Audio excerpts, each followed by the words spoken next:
Aroor government ഹൈസ്കൂളിന് വടക്കുവശം ചാലാറ ജംഗ്ഷനിൽ ഇന്നലെ Japan കുടിവെള്ള വിതരണ പൈപ്പ് പൊട്ടിയിരുന്നു.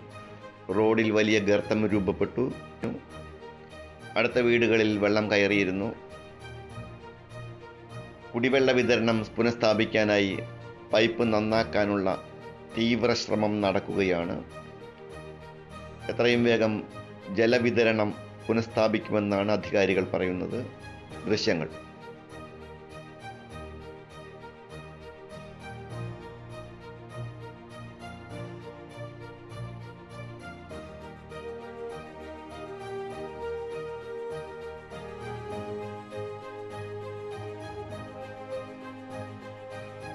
അരൂർ വിഷൻ ന്യൂസ് ചാനലിന് വേണ്ടി LS അശോക് കുമാർ.